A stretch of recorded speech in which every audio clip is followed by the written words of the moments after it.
Imagine you're trapped in a deadly world where the most beautiful women aren't chasing you for love, but for revenge, because you destroyed their plans, and now they want payback. And here's the catch: if you die in this world, you die in real life. So how will our main character survive these dangerous worlds? With more enemies closing in, will these women succeed in taking revenge, or will they end up falling for him instead? The story begins with the guy slowly waking up, seeing only bright yellow circles of light. As his vision clears, he feels confused and can't figure out where he is. He wonders if he somehow traveled back in time, feeling incredibly empty inside. He thinks about how working too hard can make a person feel hollow. He briefly remembers a woman who used to calm him down. Suddenly, he looks at the table nearby and is shocked. He chuckles nervously and reaches for the items sitting there. He sees a medical tool and various sharp objects scattered around. He picks up the tool and notices drops of red liquid on it. As he thinks about it, the memories of what happened come rushing back. His expression changes to pure fear. He looks down at himself and realizes he has been opened up and his internal parts have been taken. He starts shouting for someone to call the authorities because he wants to file a report. He is desperate to find his missing parts and recover, but when he tries to stand, he collapses. The boy falls face first onto the cold floor. He hears a man asking a doctor if they should have only taken specific parts. The doctor replies that the situation is bad and market prices dropped, so they were told to take whatever they could. The man asks if that means they took everything. The boy manages to grab his phone but is too weak to find the button to make a call. He feels like they are mocking him as he fades away. He accepts that this is the end for him. As he feels dizzy, he sees a vision of his great-grandmother waving hello. He tells her he isn't ready to go yet. His phone suddenly displays a strange picture of a pierced heart. His grandmother smiles in a spooky way, and the boy decides he has no choice but to try the game on the screen called The World of Desires. He presses start. The text on the screen says the end is inevitable, but the desire to live is strong. He sees an image of a woman in a wooden box. Terrified and sweating, he decides to click the positive answer. He says he wants to live and find his missing parts. Suddenly, he finds himself in an incredible new world. The good news is that he is still breathing, but the bad news is that his insides are still missing. He hears a sound and sees a lantern lighting up a portal. A gray bus drives through it,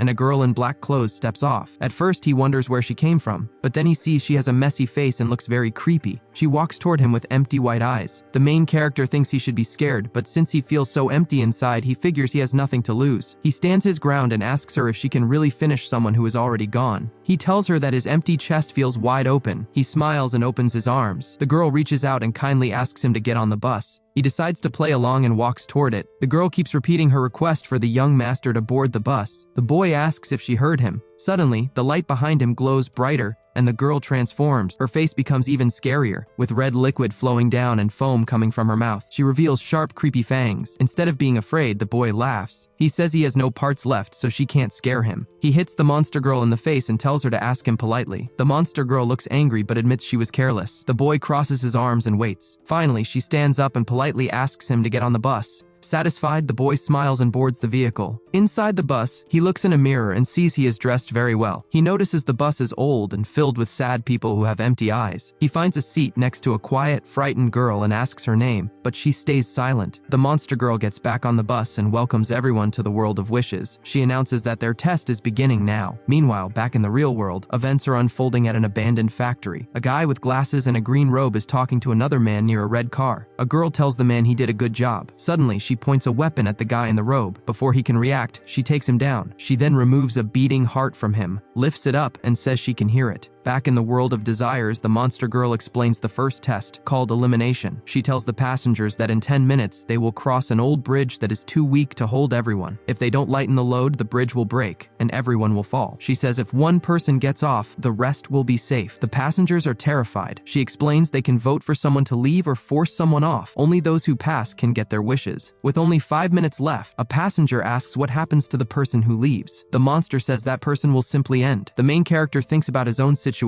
and wonders if he has already ended. The passengers start begging to stay. One woman says she is expecting a baby. A man says he is sick. Another mentions his son in the hospital. A small guy says he needs to save his fireman father. Everyone has a strong reason to stay. The main character feels his desire to get his parts back isn't as noble as theirs. The monster girl reminds them that time is running out. One passenger suggests voting for the expecting woman. arguing they should eliminate the weakest link. The woman screams that they are cruel for doing this to her. A man argues that they all have desires to fulfill and asks if she is the cruel one for holding them back. The group turns on her and starts pushing her toward the door while she begs and cries. People keep pushing her, and the monster girl urges them to solve the problem faster. The expecting woman reaches her hand out for help, but the men just smile meanly. Suddenly, the main character grabs her hand and pulls her back to safety. He asks the group if they didn't agree to vote first. He tells them firmly that he hasn't cast his vote yet. The passengers argue that it was a group decision and ask if he wants to take her place. The boy told the passengers that they had been looking at the situation the wrong way. He explained that the rule only stated someone had to leave the bus, but it never specified that it had to be one of the passengers. The monster girl was shocked by this twist and looked at the main character with dislike. She warned the boy that there was less than a minute left before the bridge collapsed. She added that if they didn't kick someone out right now, everyone there would meet their end. The main character noticed that the monster girl was starting to panic. The man with glasses pushed his frames to the side and said that this was her test, not his. The boy asked the group to think about it carefully. He reasoned that since they were doing this for the sake of the team, they should remove someone who wasn't part of the team. He suggested getting rid of the monster girl so everyone else could stay on the bus. The main character asked if they were for or against the idea. He pointed out that if they removed her, they wouldn't have to finish any of the passengers. The others wondered why they hadn't thought of that sooner. Everyone started raising their hands to agree. The entire group voted to eliminate the monster girl. She looked terrified and surprised, as she clearly didn't expect this to happen. The main character smiled and told the princess it was time for her to leave. The monster girl screamed that they couldn't force her to go. The boy replied that when he first got on the bus, he had hit her, but she did nothing back. He guessed that the rules of the game prevented her from harming the passengers. He asked if he was right. The girl called him rude and reached for him. The boy asked how such a person could be on the same bus as him,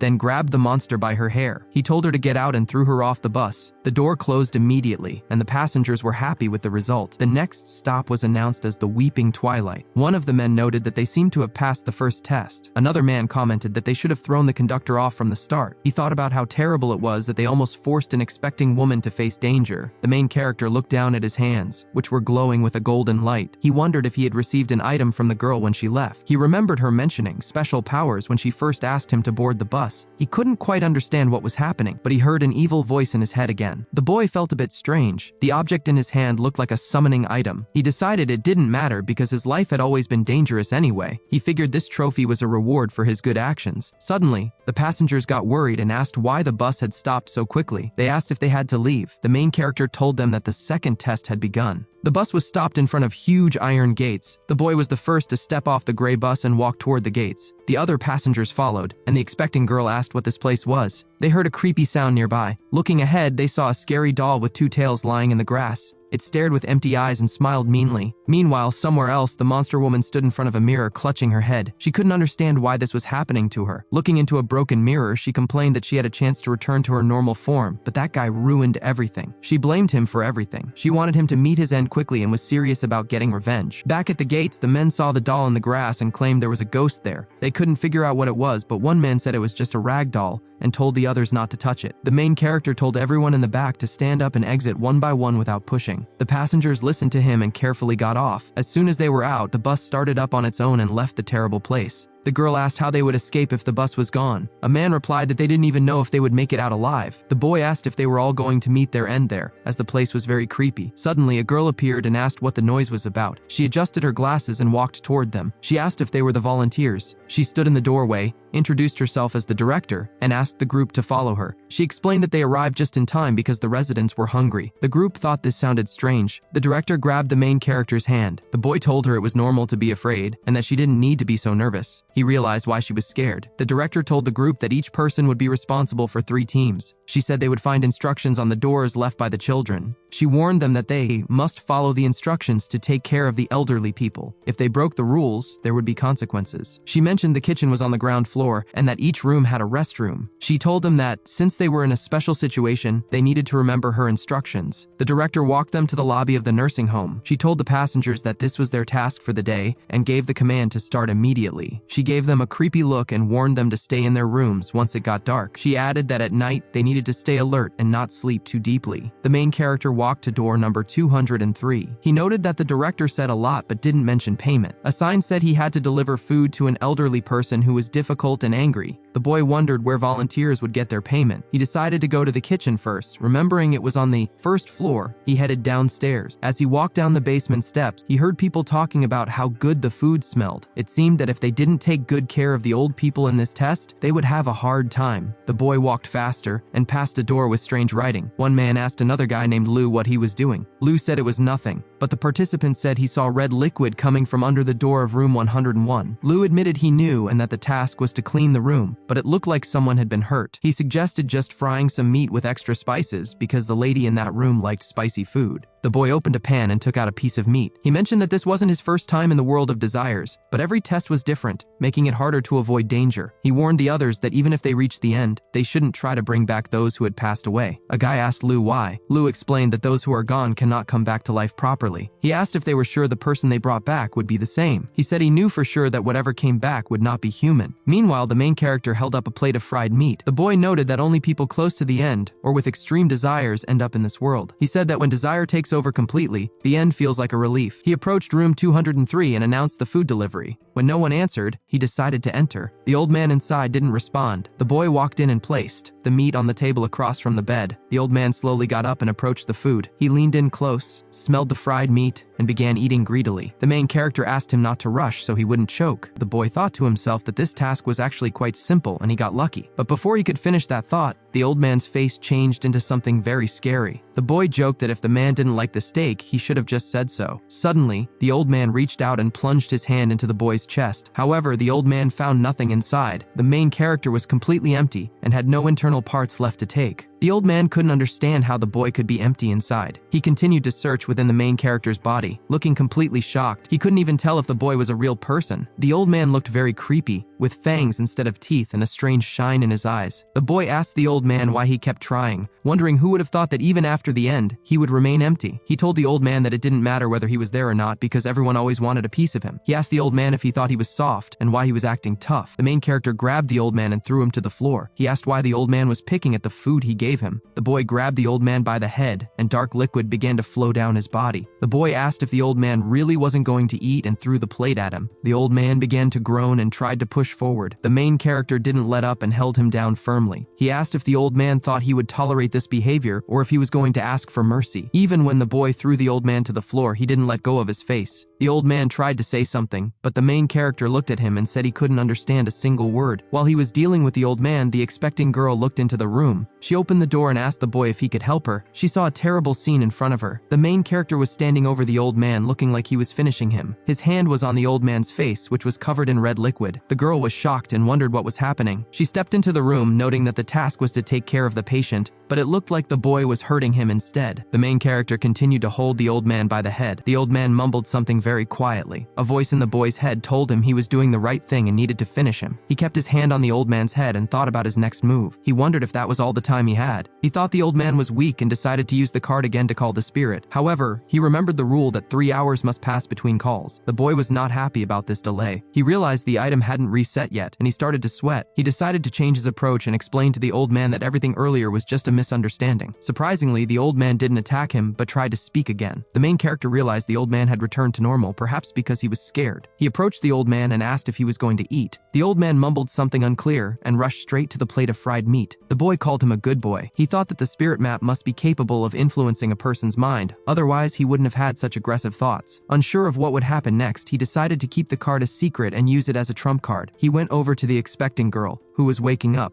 and she began to call for help. The main character asked her not to be afraid and to listen carefully. He told her he had a confession to make. He claimed to be from the government and said some things had to be kept secret. He told her she just needed to know he was a good person and that he was counting on her silence. The girl promised not to tell anyone. The boy asked if she still needed help, and she replied that she would do whatever he wanted just to get some assistance. The main character knew it was dangerous and that he couldn't use the spirit card right now, so he needed to be extremely careful. He told the girl he would help however he could, but he didn't promise anything and wouldn't risk his own life. The girl thanked him immediately. He asked what her task was, and she explained she had to wash an old man's back. Meanwhile, an hour ago in the lobby, one man mentioned a woman hurt his ear because she didn't like how he got away. Another man said he had to massage an old man with terrible skin. A third man said he would have been defeated if he hadn't run away quickly. The group found the test terrifying. A man on crutches with a missing leg approached them. It was old Lou. The others asked if he was okay. He explained that although he lost his leg, he was still alive. He noted that the test had just begun, yet many people had already passed away. He asked where the rude guy from the bus was. The others said they hadn't seen him and assumed he had passed away too. Suddenly, the director appeared. She asked why they were crowded together and if they had finished their assignments. The guys noticed red stains on her and wondered if she had finished someone too. One participant asked if they would be defeated if they failed the tasks, as they seemed impossible. The director replied that finishing didn't matter because they were volunteers, but she insisted they must have excellent taste. The participants couldn't understand how she could say such a thing and felt she clearly wasn't human. The director then pointed at the two people at the back and asked what they were doing. The boys spoke up, saying they were just collecting information. He told the director they were there to look at her because her beauty was so captivating that they couldn't move. The expecting girl wondered if he really was from the government, since he didn't seem very professional. The director chuckled and told the boy he talked too much. She reminded them that if they didn't complete their assignments or if there were complaints, she would have to enforce the rules. There were still 2 hours before dark, so she told them to hurry up. The director told the main character she would see him tonight. The boy noticed she seemed to believe him, but he wasn't serious. He had plans in motion but didn't want to be controlled by a spirit. The guys immediately asked the main character how he wasn't hurt and if he finished his task. The boy replied that he was probably just lucky, which the guys considered a great success. They asked if he noticed anything about the game mechanism. Old Lou said that in the end, they were all people who should help each other. Another guy pointed out that the boy saved the expecting woman, so he clearly wouldn't just watch them fall. The main character noticed the guy in the suit was good at manipulation. The guy asked how the boy could be so selfish. The main character told him to be quiet and explained that he hated moral pressure more than anything. He took the expecting girl by the hand and asked her to come with him since the group had no useful leads. Old Lou asked the boy to wait. He said he might not have evidence, but he asked if the boy wanted to know more about the world of desires. The boy asked if he was ready to share. Old Lou said he would tell him about his last time in the game if the boy shared what he found. He insisted the information would help the boy fulfill his desire. The man explained that during his last game, he saw the true nature of the world of desires. He shared a flashback where men with bats hurt him over a debt. His name was Liu Zhang, and his gambling habit had led to a large debt. He entered the game wanting money more than anything. He needed $1 million. When he returned to reality, his wish was fulfilled immediately. $1 million appeared in his account. However, shortly after, his father fell from a construction site and went into a coma. The $1 million he received was the insurance compensation. His wish came true, but the price was his father's safety. He held his head and said his father was still in the hospital. He explained that wishes aren't fulfilled by magic but happen in twisted ways. The boy realized his desire to get his missing parts back might result in receiving bad parts or causing an accident for someone else. He understood that he had to be careful to avoid terrible consequences. Old Lou said that was why he needed help, as he had already lost a leg. The boy thought that his method of handling the old man might not work for others and could even lead them to their end sooner. He apologized and told them he hadn't learned anything about the game mechanics. He said goodbye to everyone, took the expecting girl by the hand, and wished them luck. He decided to return to the room to see if the old man could offer any clues. As they walked, the expecting girl asked if he was really from the government and why he didn't help the others. The main character reminded her that those people had thrown her off the bus, yet she was still protecting them. He asked if government people were really that different from ordinary people, then admitted he was just pretending. The girl replied that if she had to choose who got off the bus, she might have made the same choice they did. In the end, the expecting woman also had a wish that needed to come true. Her husband was a firefighter who had passed away during a rescue operation, leaving her alone with their unborn child. Doctors had said the baby wasn't growing well, so she felt she had to protect him at all costs. She looked at the boy with a pleading expression. The main character told her that everything would be fine. He hadn't expected the child to be the offspring of a hero. He then turned to the old man and asked him to come closer. He wanted to get some answers. The boy asked the old man to choose whether to confess or resist, and asked why he had attacked him earlier. He handed the old man a piece of paper. The old man wrote down that he didn't like fried meat. The boy realized this contradicted the director's claim that the children left the instructions on the doors. He decided the notes were a trap. When the expecting girl asked what he meant, the main character raised a finger to explain. He told her that the information left on the doors was likely incorrect. He explained that if she did the opposite of what the instructions said, she could avoid danger. The girl said she understood and thanked him before leaving. The main character worried that even if she survived, the child might not be healthy given the circumstances. He also thought she needed to be very careful about what she did at night. The boy thought about the director. She was attractive, but she definitely wasn't human because people didn't act the way she did. 2 hours had passed and the boy wondered if the girl had finished her task. Suddenly, the director arrived. The main character hadn't expected her to show up, so he pretended to be out cold. The girl winked at him and asked why he was just standing there. The boy knew he couldn't defeat the director in a fight yet, so he decided he had to outsmart her. He told the director that he really wanted to help, but bad guys had taken his equipment. The director called him useless and mentioned that the volunteer in charge of Ward 401, along with the old man from that room, had disappeared. She ordered him to find them before nightfall. The boy pointed out that she had told them to stay inside after dark. He added that he was great at finding people. The director told him not to worry and promised a reward if he succeeded. After she walked away, the main character remembered that Ward 401 was assigned to the girl in white knee socks who had sat next to him on the bus. He hadn't seen her in the lobby that evening. He moved quietly down the hallway, hoping to avoid any trouble. However, he heard the sound of heels approaching him from the second floor. A ghost girl appeared behind him and told him he was caught. The main character tried to tell himself that since he was empty inside, he shouldn't be afraid. However, he quickly decided he needed an escape plan. He told the ghost that he was scared of them, even though they hadn't hurt him before. As he tried to move away, the ghost girl began to speak to him in a strange, melodic way. She said she wasn't afraid of people, but they had hurt her deeply. When he started to climb the stairs, she grabbed his shoulder with a ghostly hand and asked him to wait. The boy refused to let her climb on his back. He tried to pull out his spirit item to scare her off, but his hand felt numb from the cold. He realized the item wasn't ready to be used again yet. The ghost girl laughed and said she was almost finished connecting herself. The boy realized he couldn't fight, so he had to run. He noticed body parts scattered along the corridor and realized she was putting herself back together. If she finished reassembling, he would be in big trouble. The boy managed to escape and clutched his chest, relieved it was a close call.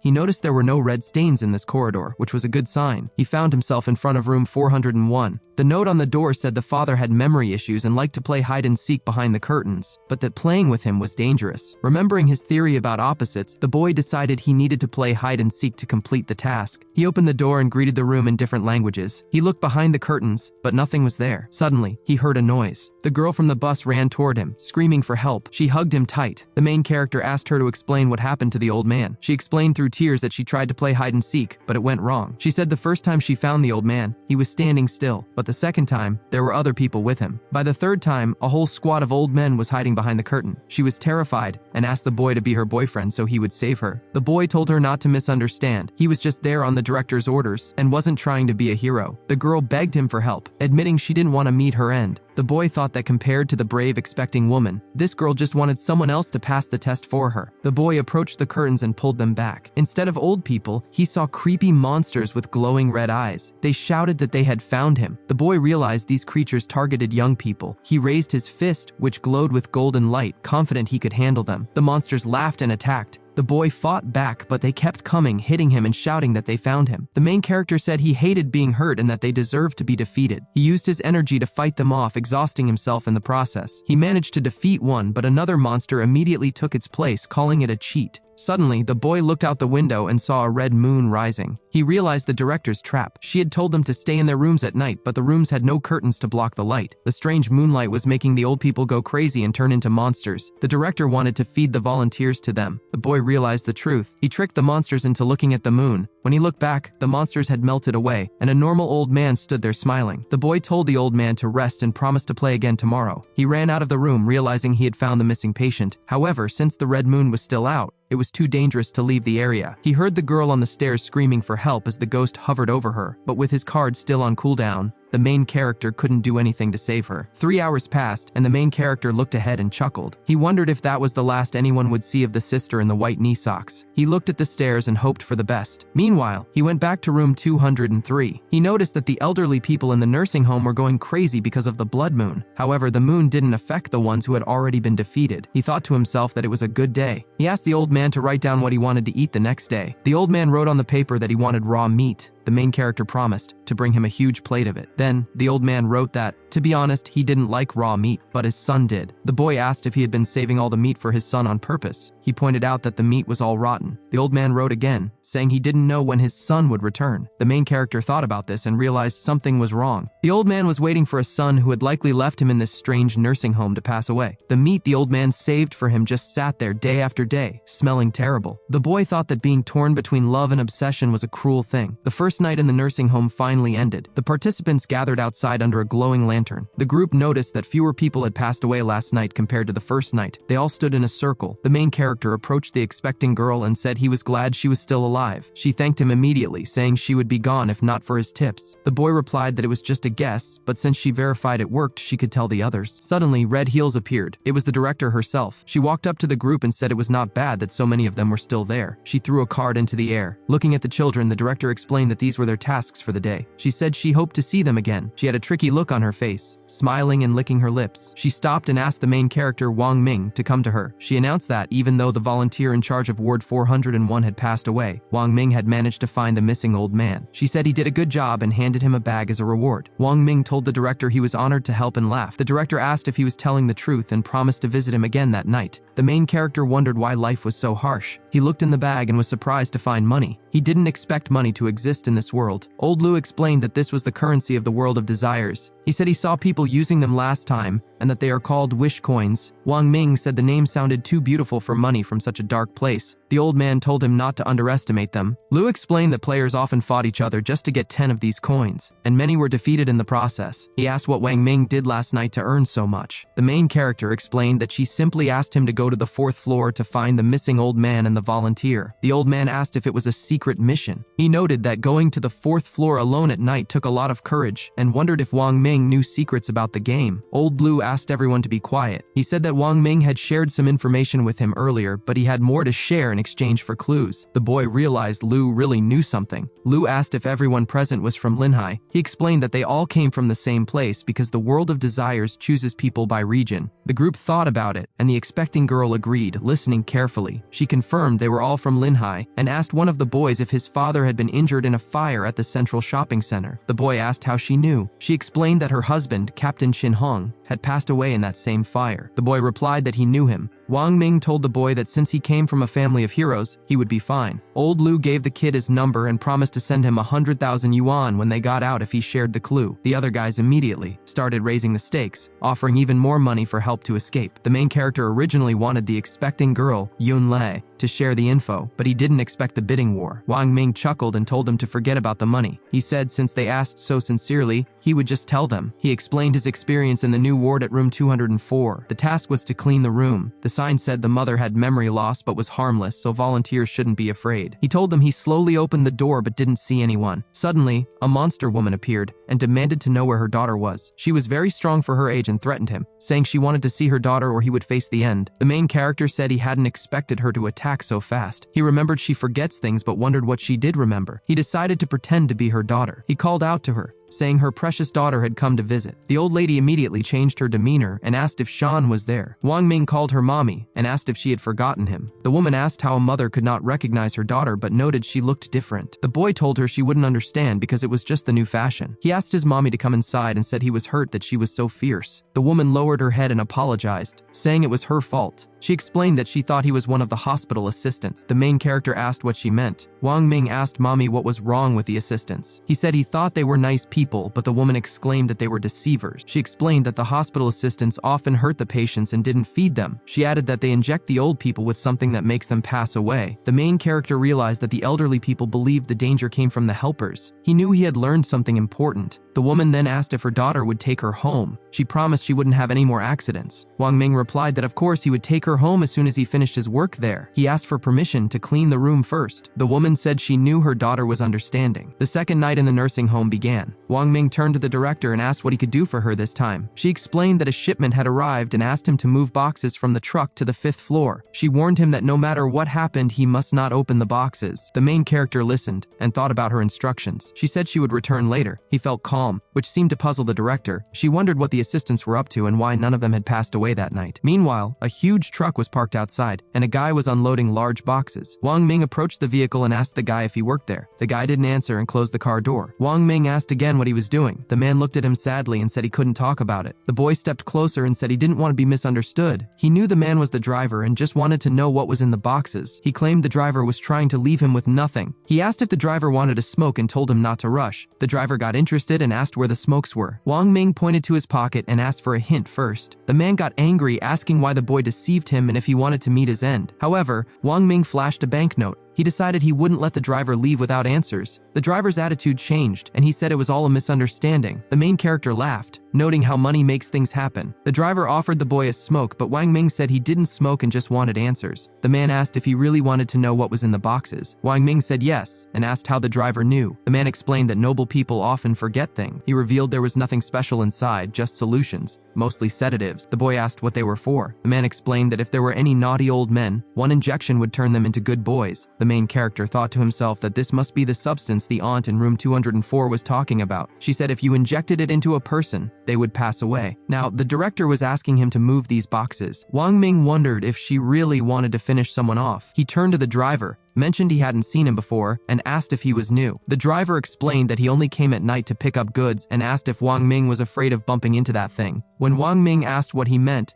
the driver apologized, saying he was talking too much about classified information. The boy slipped him several banknotes and looked him in the eye, promising that he hadn't heard a thing. The driver, now friendlier, agreed to tell him everything. He shared a story about a caring little girl who used to live there. To earn money for her sick mother, she gave up a bright future to work as an assistant in the nursing home. At first, things went well, but then her mother disappeared. When they found her, she had been hurt badly and thrown into a trash can in the hallway. It was a terrible scene. The girl went crazy from grief and jumped off the roof. The main character realized the ghost in the corridor must be the mother. He asked if they ever found the responsible person, but the driver said he was just a delivery man and didn't know. The driver told Wang Ming to hurry and deliver the rest of the goods. He added that since he couldn't just take the money for nothing, he would give him a tip. Light a candle when going up the stairs to warm the heart because there are still good ghosts. He warned that with the blood moon still out, Wang Ming would likely meet that figure on his way to the 5th floor. Just in case, the main character decided to light the candle the driver gave him. He lit the candle and started climbing the stairs quickly, eventually breaking into a run. He tried not to look back as he heard the ghost's voice again, dragging behind him and asking him to wait. Wang Ming realized the candle kept the ghost from getting closer. He told the ghost he had been waiting for this moment and commanded the force to retreat. The ghost woman slowly backed away. Holding the candle, the main character exclaimed that this was wonderful. The ghost muttered that she was almost finished collecting them. Approaching a trash can near the 4th floor corridor, Wang Ming noticed another body part and realized his brother hadn't lied. He opened the lid and confirmed his suspicions. The remains inside belonged to the missing contestant from last night. He realized the contestant had been hurt and thrown into the trash. Candle in hand, he thought about how when desire takes over, the end can feel like freedom. He stood in front of room 501, the only room on the 5th floor. There was no information on the door, and the director hadn't assigned it to anyone. Thinking her secrets might be inside, he reached for the handle. Suddenly, the director appeared and asked what he was doing. The boy replied casually that he had brought the boxes she asked for. When he asked where to put them, she told him to leave them in the hall as his payment for the day. He thanked her, noting her kindness as she handed him the bills. However, her appearance suddenly changed, and her smile turned creepy. She added that if he stepped foot on the 5th floor, he would never leave. Wang Ming was confused. Getting rid of a helper after they finished their work seemed unfair. Suddenly, the director turned into a monster and flew at him to strike. She intended to finish him right there. He dodged just in time, realizing how strong she was. One blow carried the force of 20 years. He knew his spirit item wouldn't be enough to defeat her. He tried to attack, but the monster woman approached, grinning angrily. But when she got close, he vanished. The director wondered where he went. Wang Ming knew he couldn't win a fair fight, so he ran into the corridor looking for curtains to close to stop her transformation. He couldn't find any, and sweat poured down his face. The ghost girl appeared behind him, mocking his efforts and asking permission to end his life. The monster raised its hand to attack. In a desperate move, the main character pointed and shouted for them to finish her, distracting the monster enough for him to land a heavy punch. He knew he was running out of time on his spirit card. He threw the monster against the wall, but she came back quickly, screaming that there was no escape. Wang Ming looked at door number 501 and decided it was his only chance. He kicked the door down. The monster girl screamed in terror, warning him not to go in, but he slammed the door shut behind him just as his spirit card ran out. Breathless, he looked up and saw a vision of the past. It showed the director when she was still an assistant, sitting in the corner and crying over her unconscious mother. The daughter apologized to her mother, saying she couldn't take it anymore. The vision shifted to show the girl begging a man for money, promising to pay him back. The man pushed her away. She begged many people, even borrowing from bad ones, but nothing worked. She cried to her mother that her illness was a bottomless pit. Finally, the girl lifted the pillow and, asking for forgiveness, ended her mother's life. Wang Ming realized the director was the girl the driver spoke about, and she was responsible for her mother's end. He connected the dots, the stairs, the trash can, and the ghost woman in the hallway who was actually the mother. He found it hard to understand how someone could do that to their own mother, but figured that in the world of desires, strange things were normal. Meanwhile, back in the lobby, the group noted that things were calm. Old Lu said the test should end soon. The expecting girl asked if he was sure. Lu explained that since they had finished their tasks, it should be over. One guy asked if they could finally leave, and another asked if God would grant their wishes. Lu said yes, but warned that there was always a price. The guys were just happy to go home. However, the director approached them as the blood moon faded. She looked strange and noted that it was great no one had passed away the previous night. She announced their final task. Guests would be arriving the next morning, so they needed to inject the elderly residents with a sedative to keep them quiet and obedient. She then handed out the room numbers they would be responsible for. The group was told that they needed to remember one thing. After the next day's visit ended, their mission would be complete. However, if they failed the task and caused any dissatisfaction, it would be a huge mistake. Old Lu approached the main character and mentioned he had some business to discuss with him. The boy asked what it was about. The old man explained that in previous tests, there were usually about 50 people. He asked the boy how many he thought would be left at the end. The boy thought for a moment, and the old man held up 3 fingers, indicating that only 3 would remain. The main character asked if that meant there were too many survivors right now. The old man said yes, explaining that in the world of desires, very few people survive, and finishing others is the norm. The fact that so many people were still left felt unreal. He warned that tomorrow would be the end of the test and possibly the end of their lives. Wang Ming mentioned that something strange happened the previous night. The director had asked him to move some boxes, and he suspected there was something wrong with the injections inside them. Old Lu was surprised that she had asked him for help again. He asked if the boy liked her. The boy laughed and told him to believe that he definitely didn't want to fulfill her request. He added that the grandmother he looked after had warned him that those injections would end them. Lu admitted he knew the mission wouldn't be simple, and agreed it was likely a trap. Lu reasoned that if the old people passed away, their children wouldn't just leave it at that. He felt the injections shouldn't be given. Although he couldn't verify the information or guarantee anything, the director's behavior suggested that if they didn't give the injections, she would finish the volunteers herself. Wang Ming told old Lu that since he was an experienced player, he believed him. He suggested Lu tell the others, but said it was up to them whether to listen. The old man thanked him and walked toward the rest of the participants. Tickets with room numbers were scattered around, and the main character grabbed one. He hoped the evening would go smoothly. The note on his paper said the dad in the room was unwell and needed daily supervision. Otherwise, he could harm himself or others. It mentioned he was an only son and asked that if the illness couldn't be cured, the son should be informed. The note strictly warned never to remove the belts from the patient. Wang Ming entered the room. The man immediately began begging to be untied. The man kept saying he was in pain and claimed he deserved to pass away. He shouted at the boy, saying the boy deserved to go just like him. Suddenly, the old man turned into a monster, and a creepy blue tongue crawled out of his mouth. Wang Ming grabbed one of the ropes and pulled it tight. The old man was surprised by this reaction. The main character asked why there was such a rush, and why the man couldn't just leave him alone. The old man continued to stick out his tongue and move toward the boy. Wang Ming told the monster not to do anything stupid and tried to stop him. The old man pushed the boy to the floor. The boy laughed and said it was just an accident. The old man asked him to be careful with his tongue. A few minutes passed, and the old man calmed down, explaining he was actually normal and not sick at all. He asked if Wang Ming believed him. The main character replied that none of it was true, and added that he didn't even have a heart. The patient asked how a person could not have a heart and asked if he was crazy. Wang Ming told him to look for himself if he didn't believe it. He lifted his shirt to show his chest. The old man thought it was a trick, but the boy explained it was a scar. The old man immediately felt sorry for him, realizing he was so young and had clearly been through a lot. Wang Ming decided that since the man was no longer being negative, it was time to get some information. He told the old man that since he had seen his scars, they were friends now. The boy asked his new friend who he was talking about earlier when he said someone deserved to pass away. The old man grabbed his head and called someone a bad name. He kept repeating that he had to finish him. The main character asked if he was talking about his son. The old man couldn't calm down and kept repeating that he needed to end him. The boy listened, trying to understand the anger. Suddenly, the boy shouted that the son had been gone for a long time. The enemy extended his claws and approached the boy. The main character realized the son was the key to the problem. He asked if the man wanted to finish his son and said there was no need because the son was already gone. The old man, with his blue tongue still out, asked how that could be. Wang Ming confirmed again that the son was no longer there. The old man finally calmed down and agreed that the boy was right. The boy felt he was on the right track. He asked why the man wanted his son to face the end so badly. He recalled the man had only one son.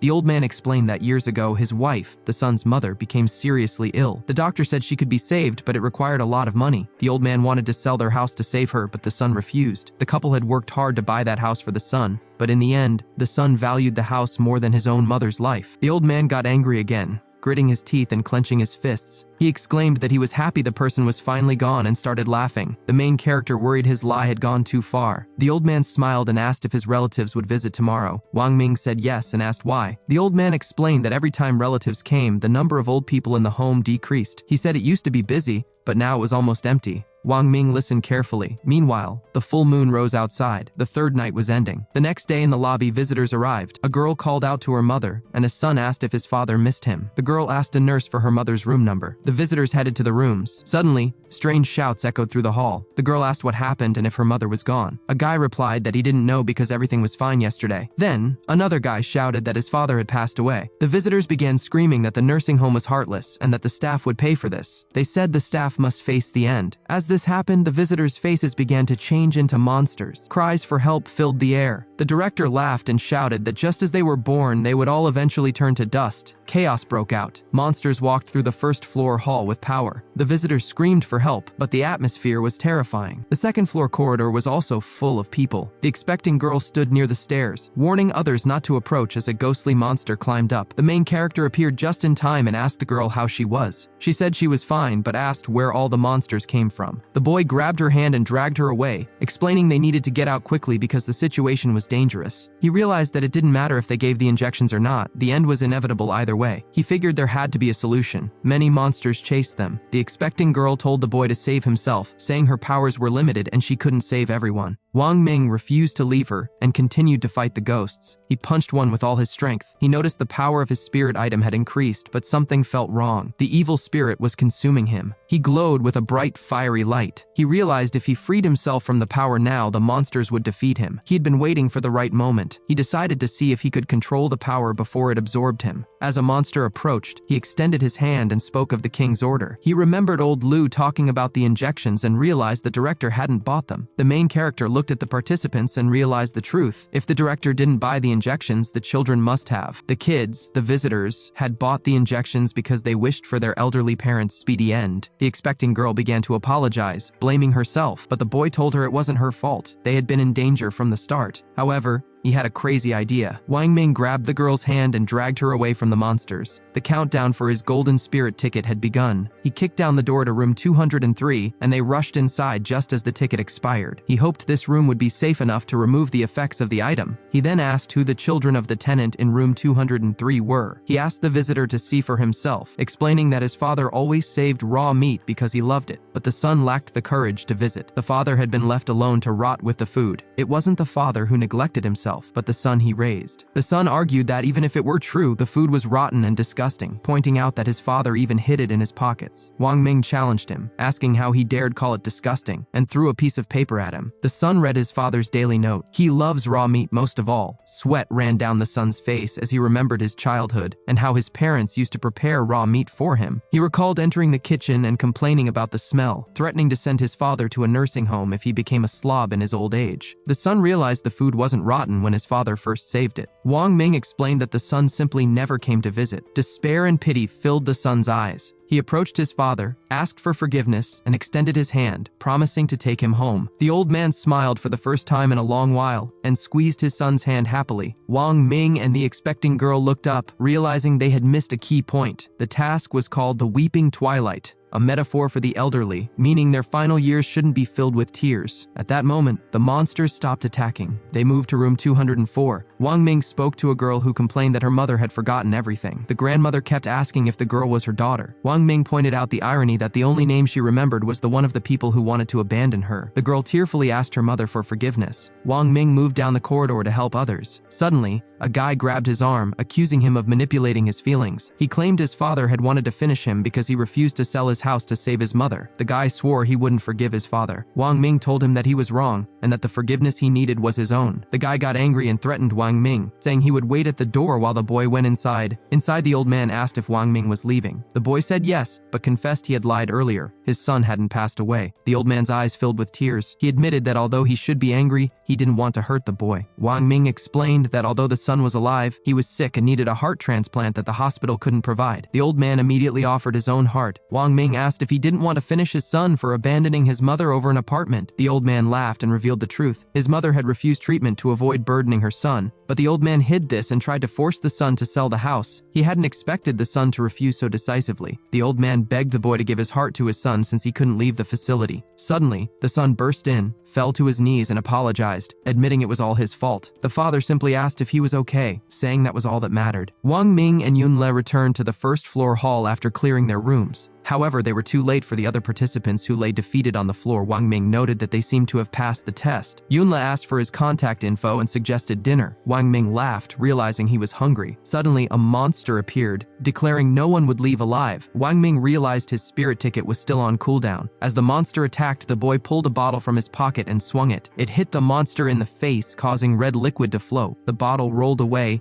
and Wang Ming explained he found it under the bed in room 501. The monster, realizing what the bottle was, whispered that it was sleeping pills. She denied that she ended her mother's life, claiming her mother had taken the pills herself before the pillow incident. The monster screamed in denial. Wang Ming grabbed Yunla's hand, and they ran for the exit. They escaped through the main door just as the iron gates loomed ahead. A voice echoed a poem about children wanting to care for parents who can't wait. The bloody trial was over. A voice promised Wang Ming the fulfillment of one wish. He wrote his wish in golden letters in the air. However, he realized one organ counted as one desire, meaning he couldn't get everything back with a single wish. Feeling deceived, he changed his wish to simply, "I want to live." The golden letters glowed brightly. Wang Ming woke up in a large operating room. He checked his phone and saw the pierced heart image. Tearing open his shirt, he saw scars but wondered if he could be considered human without his internal parts. He felt alive but not fully living. He wondered about the sequence of gods and the strange logic of the world of desires. He dressed and headed to the hospital for a scan. As he walked toward the high gate, a girl in a hat watched from a roof, grinning. She said he could continue to listen to the whispers of the gods in the new world. Meanwhile, back in the nursing home, the director, now back to being a girl, cried as she saw her mother's spirit approaching. She apologized for being a foolish child. The mother smiled, saying she never blamed her and that she was the burden. As the mother reached out, her gaze turned empty. Bright red lightning flashed, and sharp objects cut the mother's spirit into pieces. A creepy monster voice declared that he was worthless. The girl told the monster that she had already finished many people for him. She asked why he couldn't just leave her and her mother alone. The monster's eyes lit up with an eerie light, and he told her that her words were ridiculous. He pointed out that her first desire was to look better, and her second wish was to bring her mother back. He claimed that God had fulfilled both. The monster approached the mother's remains and remarked that even if she was in pieces, it wasn't his fault that the girl didn't specify exactly how she wanted her mother brought back. The girl fell to the floor crying and reached out toward her mother. The monster grabbed her face with his creepy paw, and she looked at him in fear. He warned her that if anyone managed to escape alive next time, she would lose her place in this world. Back in the real world at the Linhai City People's Hospital, a woman was asking where Changgu had gone, saying she couldn't reach him. Wang Ming looked over and heard the woman explain that Changgu had said he would find a way to cure Old Man Lu himself. A girl called Changgu stupid because the doctors had already said Old Man Lu was hopeless. Another guy mentioned that when Changgu returned, they needed to talk to him about money, noting that even though the construction site paid $1 million, they couldn't spend it all on the hospital. Listening to this, Wang Ming realized this was Lu Changgu's family, and they didn't know yet that he wouldn't be coming back. Suddenly, a doctor opened the door and called Wang Ming in. In the scan room, the doctor was sweating and apologized. He told the young man that the machine must be broken and asked if he could come back tomorrow. Wang Ming asked what was wrong with the device. The doctor replied that he didn't know, but he couldn't get a picture of any organs. He insisted it was a machine error because it was impossible for a living person to have no organs. Wang Ming realized his organs were truly gone. It was bad news, but the good news was that he was still alive. Wang Ming agreed with the doctor that the machine must be broken and left. He walked out onto the streets of Linhai City and looked up at the sunny sky. He thought about how strange it was that he could eat, drink, and function normally without organs. He looked at a billboard and decided he would have to figure out if everything still worked properly later. Crowds of people walked along the street. A girl wearing sunglasses and a mask paused and peered into the crowd. It was the monster girl, and she was pleased when she spotted who she was looking for. Meanwhile, Wang Ming walked along checking his phone. He found it strange that Lu Chenggu said all the participants were from Linhai City. With so many people not making it back from the world of desires, he wondered why there were no missing person reports. His phone rang, and someone started shouting in his ear. His boss asked what time it was and why he wasn't at work yet. He sarcastically asked if Wang Ming was helping a grandmother cross the road or if he wanted to get paid this month. Wang Ming asked the boss not to be angry, lying that he had a minor operation and was on his way. He sighed heavily, thinking about having to go to work. In a city alley, some guys were bullying a girl named Gu Yao. They called her a street kid and made fun of her for protecting a stray cat. The girl cried and asked how they could threaten to burn a cat. The two guys just laughed and told her to hand the cat over. She hugged the cat tight and offered them money to stop. The guys looked at each other, realizing they didn't actually want money. They told her they didn't need it and reached for her with dirty hands. Gu Yao was terrified. Suddenly, she heard a voice offering help. A blonde guy named Lin Yushu ran toward them as fast as he could to save her. The bullies asked who was there. Lin Yushu rushed in, thinking the situation situation was bad, but he slipped and fell face first right in front of the bad guys. One of the bullies recognized him as the brat Lin Yushu and stepped on him. He asked if Lin Yushu wanted to play the hero. Lin Yushu laughed and said yes. He told the guys it wasn't fun to bully a girl and suggested they beat him instead because he was very strong. The guys decided to grant his wish and started kicking him from all sides, telling him he didn't appreciate their kindness. Lin Yushu told the brothers that if they beat him, they had to leave the girl alone. He asked them to go easy on his face. Gu Yao begged them to stop hitting him while the cat meowed pitifully in her arms. One of the guys gave her a mean look and said they would stop if she gave up her dignity. The girl cried, hugging the cat tightly. They threatened to trample the boy if she didn't listen. As they continued to kick the boy on the ground, Gu Yao begged them to stop. Lin Yushu shouted for her not to listen to them, even as red liquid flowed from his lip. He told her that if she listened to them, his beating would be for nothing. The villains grabbed the girl, but suddenly there was a noise behind them. Wang Ming stood there with a bat in his hands. He commented that he thought something big was happening, but it was just two pests. He told them he would give them a chance. He started counting to 3 and warned them they would regret it if they didn't leave. The villains asked who he was, looking scared. Wang Ming told them to mind their own business and continued counting. He told them that since they weren't running, they were staying. Wang Ming laughed and said they would be finished. One of the villains noted that he looked very scary.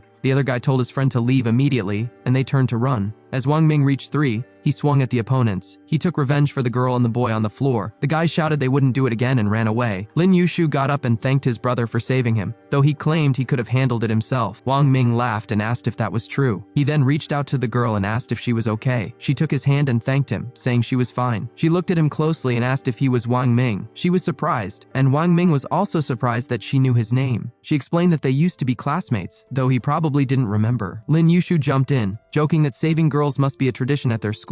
Wang Ming noted the uniform looked familiar. He brushed off Lin Yushu's arm from his shoulder, saying he was glad they were okay, but he had to get to work. The girl watched him leave with sad eyes, repeating his name. Wang Ming walked away, looking at the sky and thinking he didn't really know where to go. Suddenly, he heard the sound of heels and stopped. He realized someone not quite human was behind him. The girl said he wasn't going anywhere. Wang Ming asked who she was. He looked at her and felt like he had seen her before. She reached out, blaming him for what happened to her and threatening to finish him immediately. Wang Ming realized it was the conductor from the bus. He froze, piecing the events together. She moved quickly, appearing right next to him with glowing fangs. Wang Ming was suddenly surrounded by bright fiery rays and red lightning. The monster girl reached for him, screaming that he wouldn't run away this time. However, bright orange and golden lightning swirled around him, and he disappeared from her sight. The monster continued to chase after him. Wang Ming realized he was entering the world of desires again. He found himself sitting at a huge, long table filled with food. He held his head, trying to understand what had happened. He wondered how the conductor, who belonged to the world of desires, had been in the real world. He realized the game forcibly drags people in. Looking around, he saw a guy in a bright yellow suit, asking who everyone was and how he got there. The other people at the table were panicked and confused. One of the people sitting at the table told everyone to calm down. A girl asked the others to look at their plates and lifted hers up. The main character did the same. On his plate lay a piece of paper with writing that turned into a glowing red light. The message revealed that this house was located in a cemetery, and they had to live there for 10 days. It sounded like certain doom, but since this was the world of desires, he figured there had to be ghosts. He noted that the cemetery setting and keywords suggested the theme of this test would be dark. One of the guys told the group not to panic, saying their situation wasn't that bad. Wang Ming recognized the voice immediately. It was Lin Yushu and Gu Yao. He realized the 3 of them had entered this world at the same time. Back in the first floor dining room, the group continued to discuss what was happening. Wang Ming realized that since he knew these two, the game seemed to have a multiplayer mode. A participant complained that they were living in a cemetery and asked if that wasn't bad enough. Lin Yushu replied that they were looking at it the wrong way. He asked if they had ever lived in such a luxurious villa or eaten such delicious food. He argued that spending 10 days there for their own pleasure and getting a cherished wish fulfilled at the end was actually cool. Since there was no way out anyway, he suggested they eat first. The other guys agreed that he had a point. Wang Ming was surprised by Lin Yushu's optimism and looked at him curiously. Lin Yushu remained in a good mood and didn't panic. The others started agreeing that the food and drinks were tasty. Wang Ming, however, felt that something strange was about to happen, so he decided to look around just in case. He went to the main entrance and found the door locked. The villa was filled with light and the scent of flowers. He noted the layout. The ground floor had a living room, kitchen, dining room, and tea room. The second floor held a gym, computer room, office, and bedrooms. He passed a huge mirror and various objects before moving to the third floor. There, he found a glassed-in veranda with plants, a storage room, a music room, and a room full of dolls. The rest of the rooms were empty. He went back down to the living room, where the participants were sitting on the sofa and laughing. The main character thought that perhaps enjoying themselves was the correct way to interact with this world. One participant was still scared, with sweat running down his face. He asked the group if they thought Sadako might come out of the window he was pointing at. The others told him that couldn't happen and laughed at him. A girl clutching a pillow was called a coward for being scared before the test had even started. Lin Yushu told Gu Yao not to be afraid because he was with her, adding that if Sadako dared to show up, he would scream. Before he could finish speaking, the chandelier began to tremble. The lights blinked, and no one understood what was happening. Outside, it was dark, but a bright blue haze covered the trees and a well that had appeared. The group looked out the window and realized it was the specific well from the story. They wondered if Sadako would really come out. One participant dismissed it as nonsense, saying it was just a bad signal to scare them. He argued that there couldn't be ghosts when everything was so nice. However, a monster's hands suddenly broke through the glass. A monster girl climbed out and reached toward the group. Lin Yushu grabbed Gu Yao's shoulder in surprise, exclaiming that she was really there. The monster approached, grabbed a girl by the head, and then finished a guy. After witnessing a tragic loss, everyone was shaking with fear and trying to run away, except for Wang Ming, who stayed completely calm. He walked over to the TV remote and simply pressed the power button. Before the ghost could fully emerge, her form quickly faded away. Wang Ming coolly held onto the remote, making sure she didn't have another chance to appear. Seeing this, the group felt a huge sense of relief and started praising him for his quick thinking. Lin Yushu then mentioned the name Sadako. Another person asked if Lin Yushu had some kind of ability where words became reality, even jokingly asking him to make a beautiful woman appear right there. The delivery guy tried to play along, but nothing happened. Looking back at the fallen woman, the group realized it wasn't the time for jokes. A player named Yu Mian calmly pointed out that the danger is usually highest at the start, and as long as they figured out the rules and stayed away from them, they would be safe. However, Wang Ming wasn't so sure. He argued that if the rules followed movie logic, just turning off the TV might not have been enough to stop everything. Yu Mian began to speculate that since they had already encountered a ghost from a Japanese film, it was possible they would run into the slit-mouthed woman next. As soon as she said those words, a creepy female voice echoed through the room. It was indeed the slit-mouthed woman. It was said that anyone she approached would find her presence overwhelming, yet many had met their end because of her. Even though Wang Ming had just handled the first ghost, this new threat appeared immediately. While everyone else froze in fear, Yu Mian actually smiled. Wang Ming realized she had intentionally brought up that specific ghost to test the situation. Lin Yushu grabbed Gu Yao and urged everyone to run. The rest of the group snapped out of it and began to flee as the ghost focused on them, playfully asking if they thought she was beautiful. She slowly approached with a pair of large scissors. One person was so terrified that he couldn't move, stammering that he didn't know how to answer. The ghost laughed and used her scissors, causing him to collapse instantly. She then turned to the others and asked the same question. Realizing she wasn't going away and would continue her pursuit, the group scrambled to get out of the living room. Wang Ming rushed into a room and locked the door behind him. However, he soon heard footsteps coming up the stairs. He pulled out a special item he was carrying, wondering if he would have to face her head-on if she broke in. Just then, Lin Yushu called out to him. Seeing Wang Ming's tension, Lin Yushu told him not to be nervous because they should be safe. Wang Ming was surprised to see them in the room and asked why she was so sure. Lin Yushu explained that just as Wang Ming had items from previous games, she had obtained a special ability called luck. Wang Ming was shocked to hear she had such a powerful skill. Lin Yushu confidently told him that anyone near her would be protected by her luck. She claimed that with so many rooms on the floor, the ghost wouldn't pick theirs. But before she could even finish her sentence, the door handle began to rattle, and the ghost's voice asked from the other side if they thought she was beautiful. Wang Ming had finally reached his limit. He told Lin Yushu that he shouldn't have believed her, and suggested that her ability felt more like bad luck than good luck. At that moment, the slit-mouthed woman used her massive scissors to cut through the door, forcing her face through the gap. She asked them if she was beautiful, and offered to make them look just like her. Lin Yushu and her companion turned pale with fear, wondering how she had managed to find them so quickly. With the ghost about to attack, Wang Ming realized he had no other option but to use his special ticket. As a mysterious black mist appeared, he became possessed by a powerful spirit. The ghost continued to ask if she was beautiful, but now that Wang Ming was under the spirit's influence, he felt much bolder. He told her that she was indeed beautiful, but suggested she shouldn't be in her next life. He then raised his hand and struck her with incredible force. This marked the arrival of strange and powerful abilities in this mysterious world. While the ghost had tried to target him, Wang Ming used his new strength to grab her and slam her into the ground. The power was so intense that the floor gave way, and they both fell through the ceiling down to the first level. As the spirit's power took over, Wang Ming's personality seemed to change, becoming more aggressive. He began to strike the ghost repeatedly, while others watched in shock. Thinking he looked like a monster, Lin Yushu tried to defend him. However, Wang Ming was still in his heightened state and reflexively took down a nearby zombie. More zombies began to swarm the area, and the other players quickly did what they do best and started running away. Gu Yao panicked and asked Wang Ming what they should do. Lin Yushu stepped in, claiming she could help, she picked up a heavy piece of debris and activated her own special power. A strange figure appeared behind her as she threw the object with all her strength. It hit one of the zombies in the head, but it didn't seem to do any damage. The surrounding zombies looked confused for a second before they all shifted their focus toward Lin Yushu. Realizing she had made a mistake, she immediately started running as the zombies from the first floor began heading upstairs. Before they could escape the room, the zombies closed in. Wang Ming, still using the ghost's large scissors and his spirit powers, jumped forward and took down a zombie to save the two of them. Now that the crowd was focused on him again, he decided to face the entire group of monsters. In a blur of movement, he moved through the room, dealing with every single threat. In just a few seconds, there wasn't a single monster left standing. Only then did Wang Ming stop. He wiped some red stains from his face and gave a stern warning to everyone, telling them that from that point on, no one was allowed to say the name of any ghost or monster. Meanwhile, back in the real world, a woman on a motorcycle was speeding down the street. She pulled over in the same alley where Wang Ming had been not long ago. She took off her helmet, revealing a determined and striking face. A voice came through her earpiece, asking if she had found anything. She reported that the person had already been pulled into the other world and that, based on the energy left behind, it seemed like they were taken by force. She also mentioned that a monster had appeared in the area. The person on the other end was shocked and told her that backup was being sent to secure the area, warning her to be extremely careful. After hearing the news, Zhao Wan confirmed she had received the message. She looked down at the red stains on the ground, her expression turning serious. On the outside, she appeared to be a simple and cute young girl, but she carried deep, dark motivations within her. At that point, the survival game, which was supposed to last for 10 days, hadn't even reached the 2.5-hour mark. Despite the short time, several people had already been lost to the monsters. The remaining players were starting to get very worried about how they would manage to survive the rest of the week.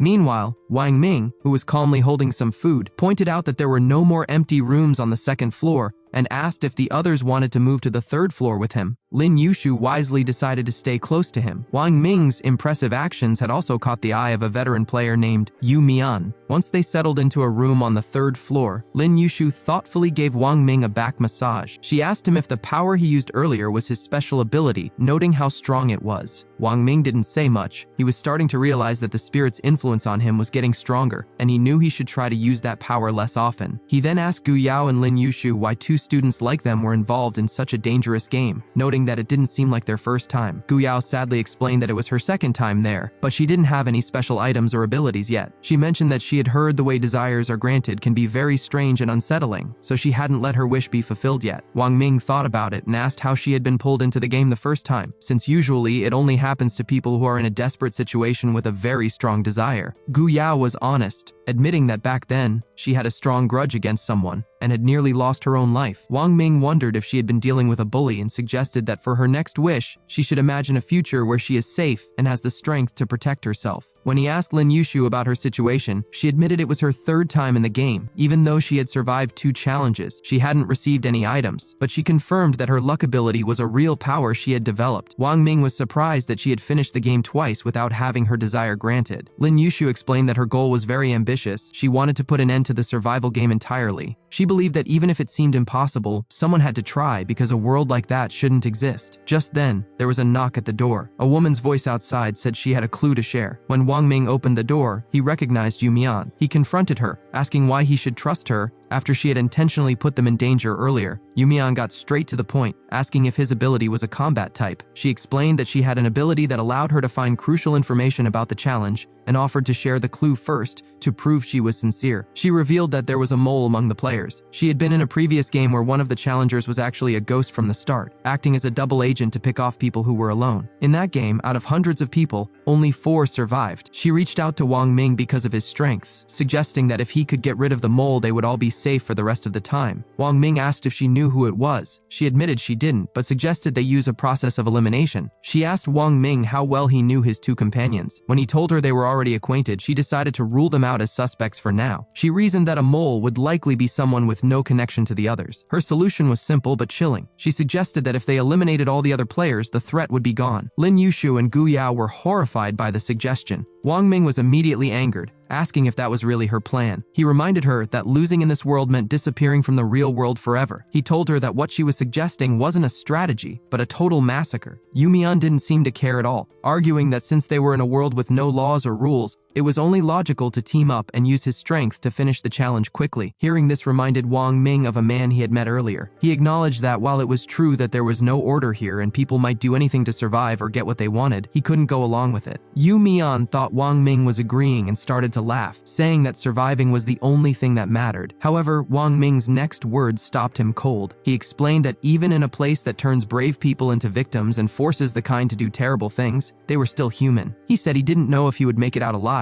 but he refused to lose his humanity in the process. Because of that, he turned down the partnership. Yu Mian was furious, calling Wang Ming naive. He argued that mercy was a joke in this world and asked if Wang Ming was really confident he could protect his two teammates. To his surprise, Lin Yushu spoke up, saying she supported Wang Ming's choice because she didn't want to hurt anyone either. Frustrated that they weren't afraid, Yu Mian called them crazy. Wang Ming didn't want to argue anymore. He told Yu Mian that he knew he was being used, and while he would share a clue later as a thank you for the information, they would not be working together. He then firmly shut the door. Left in the hallway, Yu Mian fumed, convinced they were just asking for trouble. Inside the room, Wang Ming remained unbothered. Lin Yushu then asked him to share his own story since they had already shared theirs. Wang Ming decided to keep things simple, telling them his name and just stating he was a normal guy. He quickly changed the subject, reminding them that as long as no one said the names of the monsters, they should be safe. He suggested they use the quiet time to get some rest and offered to take the first watch. As night fell, 13 hours had passed since the mission began. While the two girls were fast asleep, Wang Ming spent his time studying his ability, which was called Logic Refining Enhancement. He was surprised to see it had levels and wondered what the higher tiers actually meant for his mental and physical strength. Suddenly, he heard a soft pattering sound coming from the hallway. He realized it was coming from the room next door, which was supposed to be empty except for some dolls. Lin Yushu woke up, startled, and asked what the noise was. Wang Ming went to the door to investigate. He could hear something right outside, but when he looked through the peephole, the hallway looked empty. The eerie sound didn't stop, which confused him. If no one was there, what was making the noise? Lin Yushu, terrified, pointed toward the bottom of the door. Wang Ming looked at the floor and saw a doll standing right there. One of its eyeballs popped out and rolled directly toward him. Even though a dark voice in his mind was promising to make him stronger if he gave in to his darker side, Wang Ming ignored it. While Lin Yushu was shaking with fear, Wang Ming looked at the rolling eye and then at her. He jokingly asked if her special ability really was luck, since out of all the rooms on the floor, the monster had picked theirs first. Without hesitating, he stepped forward and crushed the eyeball under his boot. A moment later, a frantic knocking started at the door. The noise was so loud that it even woke up Gu Yao, who had been in a deep sleep. Suddenly, the door burst open. Standing in the hallway was a small figure that gave off an incredibly creepy vibe. When they looked closer, they realized it was just a worn-out old doll. Lin Yushu completely panicked and asked Wang Ming what they should do. Instead of answering, Wang Ming simply rubbed his wrists and charged straight at the doll. The doll moved to meet him, but at the last second, Wang Ming used his special ticket to let the powerful spirit possess him again. With his strength boosted, he smashed the doll into pieces with a single punch. However, the trouble was far from over. More dolls began to swarm into the room. Wang Ming was surprised by how many there were, but he kept fighting, swinging his fists at the wave of sinister toys. Some of the dolls even started attacking Lin Yushu. Just then,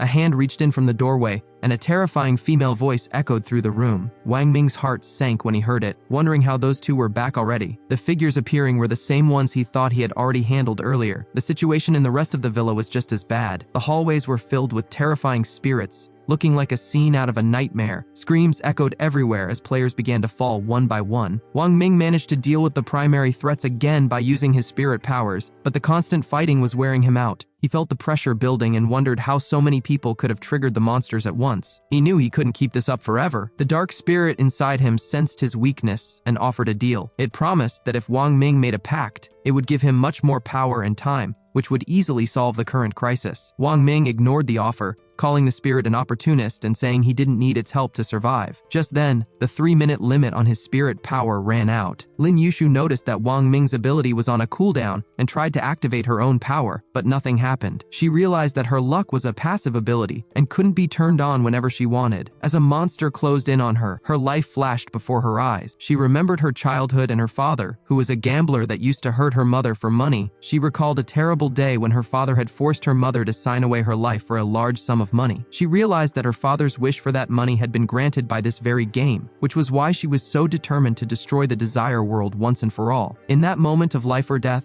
A powerful sense of conviction filled her heart. Wang Ming noticed the change in her and asked if her ability was finally kicking in. Her intense determination seemed to trigger her power, and she felt a surge of energy like never before. She finally figured out how to truly use her special ability, discovering that it could give her a level of power that far surpassed even Wang Ming's spirit possession. After activating her new power, Lin Yushu sent a lunging monster flying with a single punch. Despite being outnumbered by the surrounding crowd of creatures, her combat strength had increased so much that the ordinary monsters were no longer a match for her. She initially felt confident as she stood her ground, but the situation turned quickly. As she prepared to strike another attacker, two small figures suddenly grabbed her legs, causing her to lose her balance and fall. Seeing the group closing in, she panicked and called out for help. Wang Ming was about to step in, but he was surprised to see Gu Yao jump into action first. Though she was terrified and moved to tears, she refused to back down because of how much Lin Yushu had helped her in the past. Soon, both of them were struggling against the crowd. Wang Ming realized they couldn't keep this up forever, but he still hadn't figured out how to trigger his own special ability. Wondering if he needed to announce it out loud like the others, he tried shouting a command to multiply his power because he was strong. However, the system informed him that the logic behind his statement was invalid.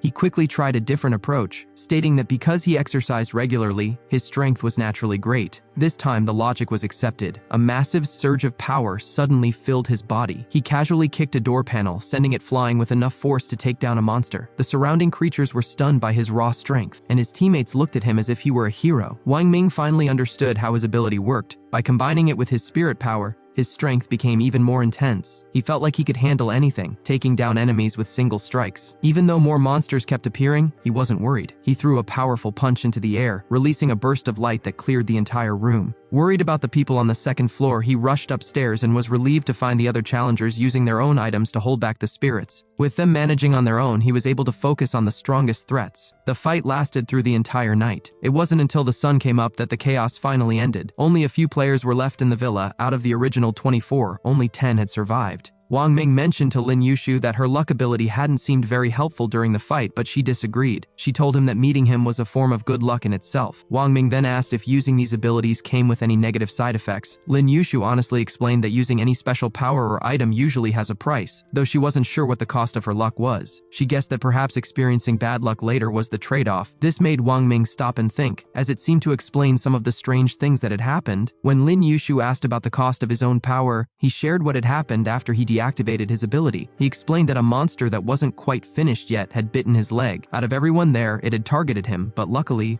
that specific monster happened to have no teeth, so he wasn't hurt. Lin Yushu realized what that meant. She suggested that her luck might have canceled out the accident that was supposed to happen to him as a penalty. Wang Ming agreed, noting that the drawbacks of his logical ability seemed to cause random accidents, which her good fortune was able to prevent perfectly. Lin Yushu smiled at the idea, suggesting that if their abilities worked together like that, they were natural partners. Just then, Yu Mian showed up at their door carrying a large chainsaw. After thinking things over, Wang Ming felt he had found a way to identify the mole. Yu Mian decided to be completely open with Wang Ming and shared her story. She explained that it was her third time in this world, that her chainsaw was a special item, and her ability was called Messenger. She shared her tragic past, explaining that the first time she entered, she tried to bring her child back to life, but he returned as something terrifying. The second time, she wished for him to be normal again, which happened, but then he became very ill. Now, her only goal was for him to be perfectly healthy. She knelt down and pleaded with Wang Ming, admitting she was selfish but explaining she was doing it all as a mother. She pointed out how many people had already been lost and argued that if they didn't deal with the mole soon, no one would survive. She begged him to join forces so they could eliminate the others and end the nightmare. Wang Ming focused on her claim about being a messenger. When she confirmed that was how she knew about the mole, Wang Ming looked her in the eye and asked how he could be sure she wasn't the mole herself. He acknowledged that while her story was compelling,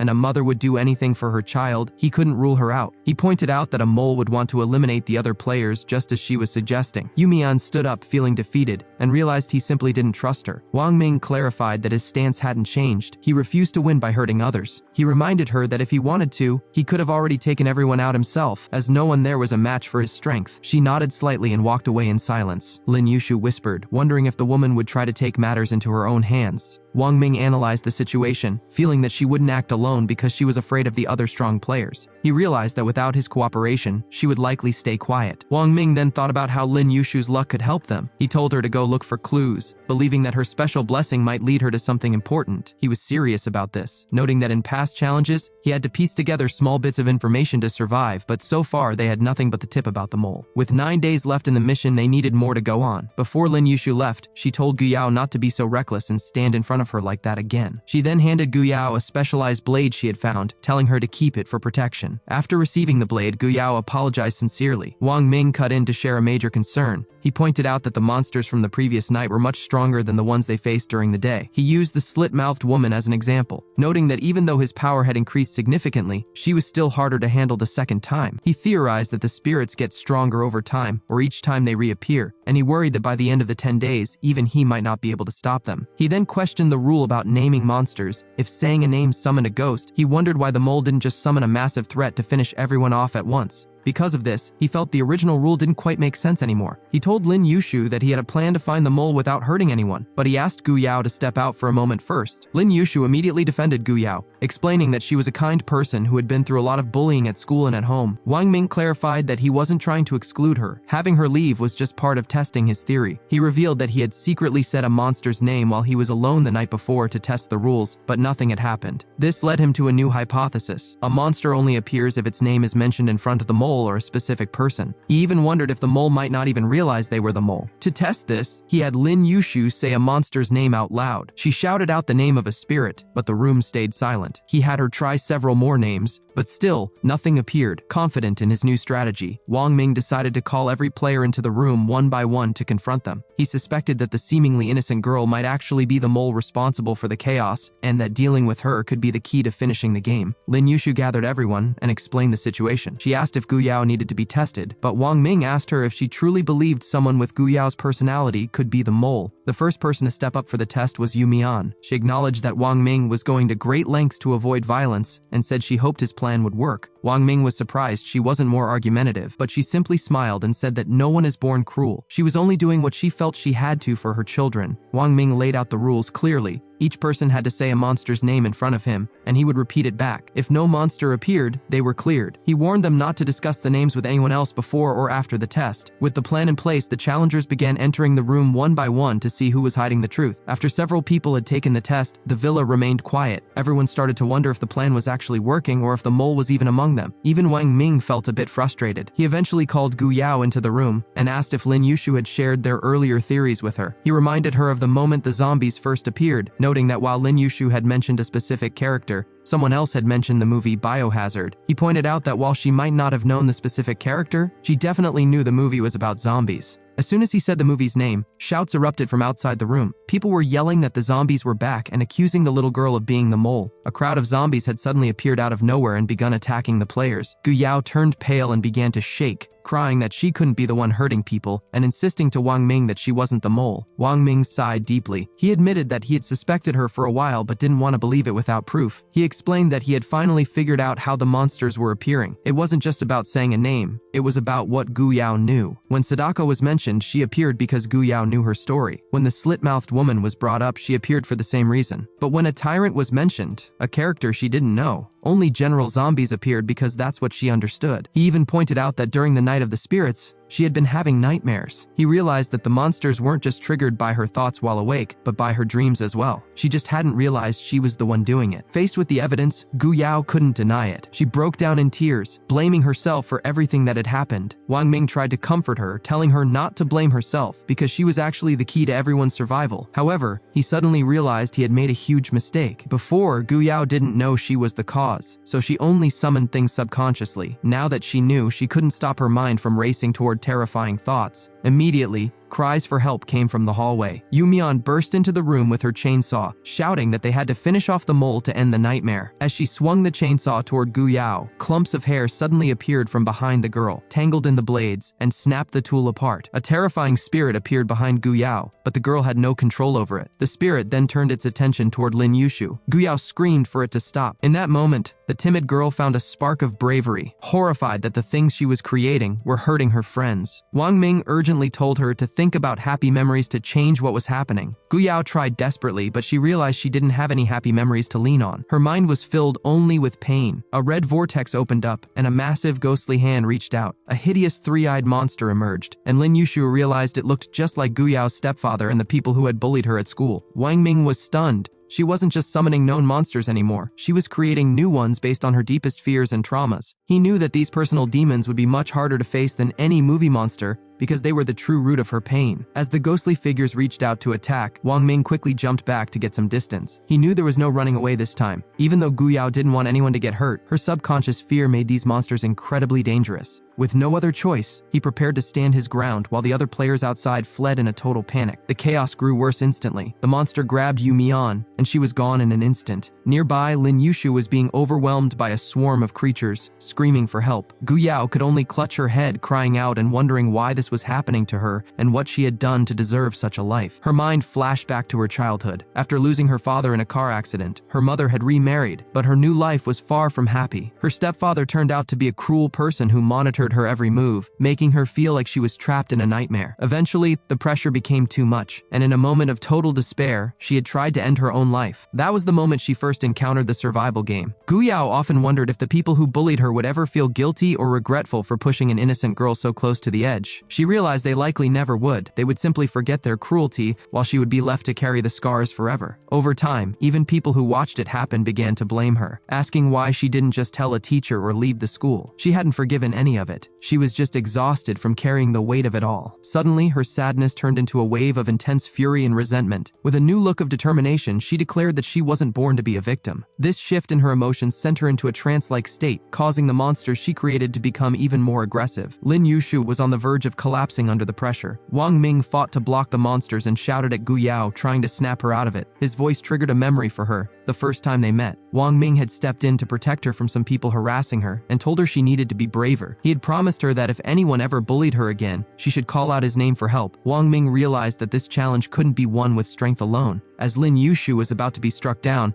he prepared to use his spirit ticket one last time, even though he knew it might take a heavy toll on him. But before he could act, the main monster suddenly dissolved into mist just as it rushed toward him, and all the other creatures in the hall vanished along with it. Lin Yushu and Wang Ming were confused until they looked over at Gu Yao. They realized she had made the ultimate sacrifice to save them, using all her strength to end the nightmare. With tears streaming down her face, she quietly asked Wang Ming if she had finally been brave. Her words left both of them standing there in stunned, heartbroken silence. After Gu Yao spoke her final words, her body fell back, and she passed away. Wang Ming quickly deactivated his special power and rushed toward her. He had only taken a couple of steps when the heavy chandelier from the ceiling crashed down exactly where he had been standing a second before. He realized how close he had come to being crushed and knew that Lin Yushu's luck had likely saved him. Lin Yushu ran to Gu Yao's side, desperately calling her name and hoping her luck ability could somehow bring her back, but the damage was too great. Gu Yao's form was already starting to fade, and even the power of luck couldn't change what had happened. Lin Yushu broke down in agony, questioning why her ability was supposed to be luck when misfortune seemed to follow her everywhere. Distraught by the loss of Gu Yao and so many others, she asked Wang Ming if there was really no other way to have finished the challenge. Wang Ming sighed, admitting there might have been another way, but they wouldn't have survived long enough to find it. He explained that Gu Yao didn't want to hurt anyone, but because she couldn't control her own terrifying thoughts, she chose the only path she saw to protect them. He pointed out that the entire environment they were in was likely built from Gu Yao's own mind. It was supposed to be her safe place. Lin Yushu then shared something she had known for a long time. She told Wang Ming that she and Gu Yao had been friends for a while, and that Gu Yao had often mentioned an older student who had helped her in the past. That person's encouragement was the reason she had found the strength to keep going until now. It turned out that person was Wang Ming. Wang Ming sadly closed his eyes, moved by the fact that a moment he had almost forgotten meant everything to her. He told Lin Yushu not to be entirely consumed by sadness, because there might still be a chance for Gu Yao. Lin Yushu was shocked, asking if he was seriously considering asking the higher power to bring her back. She warned him that people brought back that way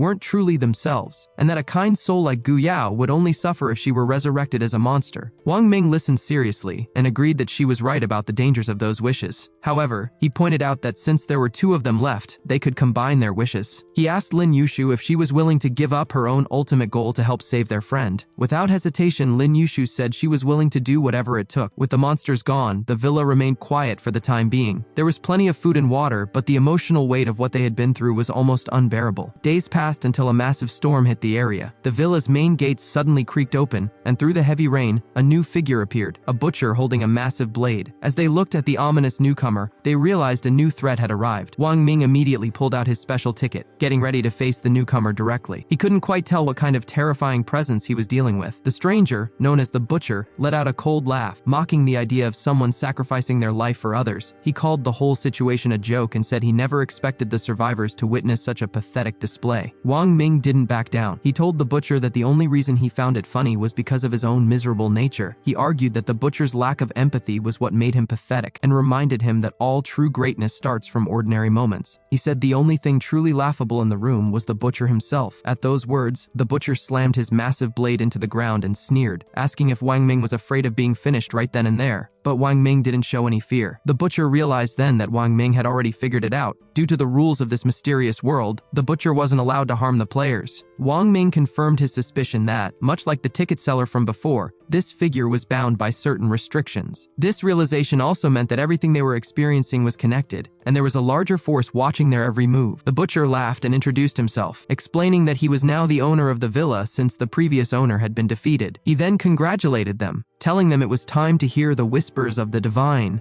Golden parchment suddenly appeared in the hands of both Wang Ming and Lin Yushu. Wang Ming signaled to Lin Yushu that they shouldn't use the word resurrection in their wish. Instead, they each wrote down their desires. One asked for Gu Yao to keep her original kindness, and the other asked for her to be granted beautiful memories. Both wishes were accepted. To Wang Ming's surprise, a red mist formed in his hand and turned into a strange-looking dagger. It was a new special item called the Wailing Blade. As he held it, he received a description of the weapon that mockingly asked if he wanted to test its sharpness on himself just to hear the sound it would make. Wang Ming was secretly shocked by the item. For a split second, he actually felt a bizarre urge to use it on himself. As the game finally drew to a close, the butcher approached Wang Ming one last time. He mockingly asked if Wang Ming wondered what had happened to the mother and daughter from a previous location they had visited. Wang Ming realized the butcher was the one behind the horrors of that place as well. When he asked what the butcher had done to them, the monster just laughed and told him to go back and see for himself if he ever got the chance. Wang Ming's expression darkened, and he warned the butcher that if he ever got the chance to return, he wouldn't hesitate to take him down personally. Shortly after, Wang Ming and Lin Yushu were transported back to the real world. As they arrived, they heard the soft meow of a cat. Lin Yushu looked over and saw that the cat was still there, waiting faithfully for Gu Yao to come home. Wang Ming looked at the white cat and decided that since it had been saved by Gu Yao, it should stay with him. He asked the cat if it would follow him and decided to name it Yao. As he picked it up and looked around, he couldn't help but feel that something was off. He wondered where the ticket seller had gone and noticed a motorcycle nearby that seemed out of place. Suddenly, a woman approached them from behind. Wang Ming immediately asked who she was, and she introduced herself as an investigator from the Divine Investigation Bureau. She told them she expected her full cooperation, warning that she would use force if necessary. Lin Yushu had never heard of the organization and became suspicious when the woman pointed a flashlight at them. Thinking it was a device used to erase memories, Lin Yushu started shouting that she already had amnesia. The investigator told her to stop pretending, explaining that the light was only used to detect if they were monsters. She then ordered them to come with her. As they walked out of the alley, they saw a large group of people waiting, the entire local team from the bureau. Once they arrived at the office, the investigator, whose name was Xiao Wan, began the questioning. She asked if they knew why the government kept the existence of the other world a secret. Wang Ming guessed it was to prevent public panic, but Xiao Wan explained it was more complicated than that. She noted that because the other world can grant any wish, making it public would be dangerous. She argued that everyone has desires. Even monks who want to save the world are driven by a form of desire. If people knew a place existed where those wishes could come true, their desires would spread like a plague. It wouldn't just cause panic, it would lead to total chaos, the spread of monsters, and the collapse of society. Because of this, she told them they had to sign a non-disclosure agreement and never speak of that world to ordinary people. Next, she asked what they knew about desire monsters. When Wang Ming asked for clarification, she explained that while he had seen things from a player perspective, there was another side. She said that when someone's desires become too twisted, or after they have had many wishes granted, The game offers them the chance to become executives. Their job is to stop players from winning. While it's easier for them to get what they want, the price is that they turn into monsters. They might look human for a while, but they eventually lose control and become puppets of their own greed. Wang Ming realized then that the ticket seller was one of these monsters. Xiao Wan noticed his reaction and realized he knew something important. She explained that they had brought him in because they detected a monster's energy at the spot where he had entered the game. She asked if he had been targeted, and Wang Ming realized he couldn't hide the truth anymore. He began to explain everything that had happened between him and the ticket seller in great detail. After he finished his story, Wang Ming casually joked that he had basically offended an enforcer, or an NPC. Xiao Wan's gaze sharpened, and she asked him if he would still have chosen to save the pregnant woman if he had known it would attract a monster. Wang Ming gave a small, knowing smile, admitting it was a tricky question. He explained that the situation back then was complicated, but he felt he had the upper hand at the time. Xiao Wan stood up, looking a bit annoyed. She told him that, overall, he hadn't done anything wrong because the woman would have died without his help. However, by intervening, he had ruined the ticket seller's mission. She explained that the monster likely had an item to prevent her own death, so instead of disappearing, she returned to reality to hunt him down. She told him that if he had nothing else to add, he could sign the non-disclosure agreement. Wang Ming wasn't ready to leave just yet, and started asking a string of questions. He wondered if it was just a coincidence that he lived in the same city as the monster, and how she had managed to track him down. He also asked if the Bureau could prioritize catching her since they knew she was after him. Xiao Wan patiently explained that the other world operates in regions, and their city was one of them. She warned him that monsters are protected by that world's rules, making them very hard to find in reality. As for how she found him, she told him monsters use very sneaky methods. She could even be hiding under his bed right then. She also mentioned that time works differently there, no matter how long a challenge feels. Only 30 minutes pass in the real world. When Wang Ming asked what happens if a player stays longer than 30 minutes, Xiao Wan's face went dark, and she said they likely wouldn't come back at all. She urged him to sign the papers and leave, but Wang Ming chuckled and asked if she was going to invite him to join the Bureau. Xiao Wan saw right through him, asking if he was just looking for protection from the monster. Wang Ming felt a bit awkward being called out. Even though he had his own strength, he wasn't sure what kind of terrifying methods a monster might use against him. Xiao Wan told him to rest easy and promised to arrange for people to keep an eye on him. Wang Ming wanted to stay at the office where it was safe, but Xiao Wan refused. She asked if he had developed any special abilities or found any items, reminding him not to use them unless absolutely necessary because they always come with a price. To test his mindset, she gave him a hypothetical scenario. If he were the last survivor at a border outpost with enemies closing in, what would he do? Wang Ming immediately said he would retreat, but Xiao Wan corrected him sternly. She told him the right answer for an investigator would be to stay, call in an airstrike on their own position to take out the enemy, and charge forward to draw their attention. She explained that they were fighting a war against monsters and a crisis from another realm. She told him that every investigator is prepared to sacrifice themselves, and only when he was willing to pay that same price for peace would they invite him to join. Later, a woman not only insisted on moving in with Wang Ming for his protection,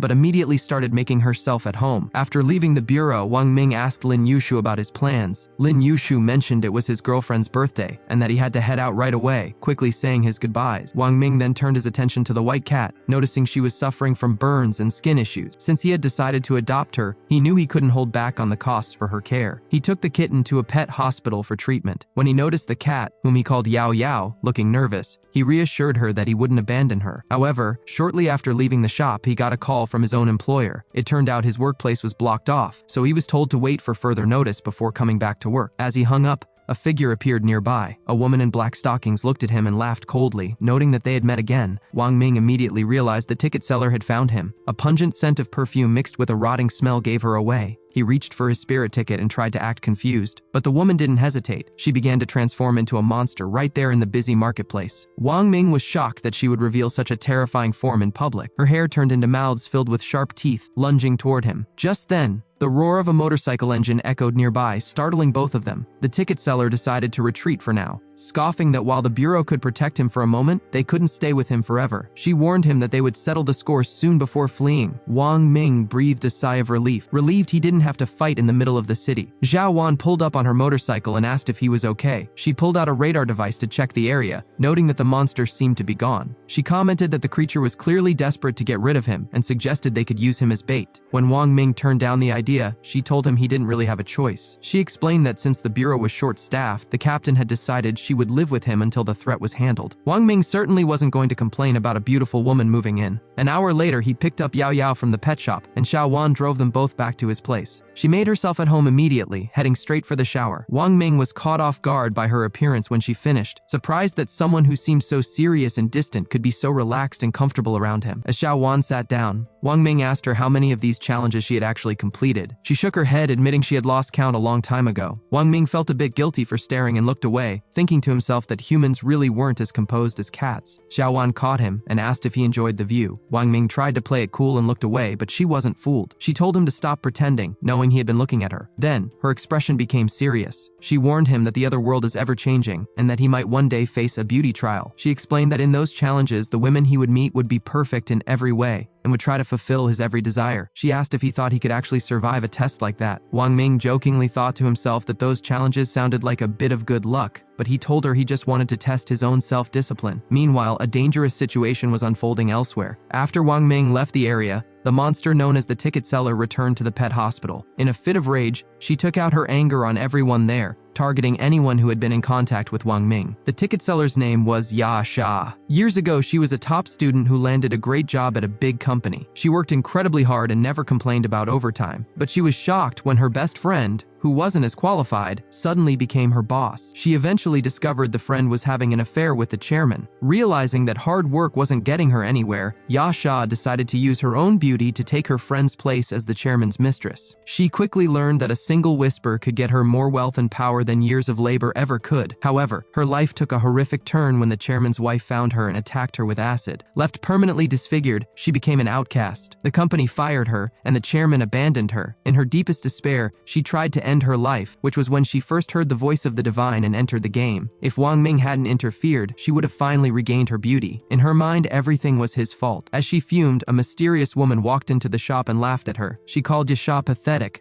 mocking the fact that someone with her power couldn't even manage to take out one person. Yasha was furious and demanded to know who she was. The stranger introduced herself as Red Taojun. Red Taojun didn't waste any time. She pointed out that the investigation bureau was now protecting Wang Ming, making it almost impossible for Yasha to get near him. She warned that if Yasha waited too long and let Wang Ming survive a few more challenges, he might become too strong for her to handle even without the bureau's help. She urged Yasha to act quickly, or her chance for revenge would slip away forever. Yasha let out a cold snort and asked why the other person didn't just take care of it themselves if they wanted him gone so badly. The Red Queen walked right up to her and explained that they wanted more than just his end. She commented on how much of a shame her face was and asked if she wanted to take matters into her own hands to get even. She warned her that whether she wanted payback or to get her old look back, acting without a plan wouldn't work. She told her not to worry because they would assist her soon, and she would only have to pay a small price for it. Meanwhile, Xiao Wan received immediate news about the trouble at the pet shop and passed the information along to Wang Ming. Every animal and the night staff at the shop had been wiped out. Wang Ming couldn't believe such a disaster had hit the shop, and Xiao Wan's expression became very serious. She noted that the creature coming after him wasn't a simple one. Information from the office suggested that the monster might be linked to an organization called the New World. Wang Ming was curious and mentioned that the New World sounded like some kind of secret group. Xiao Wan explained that the organization follows a higher power that represents desire. They believe that since this power can satisfy human wants,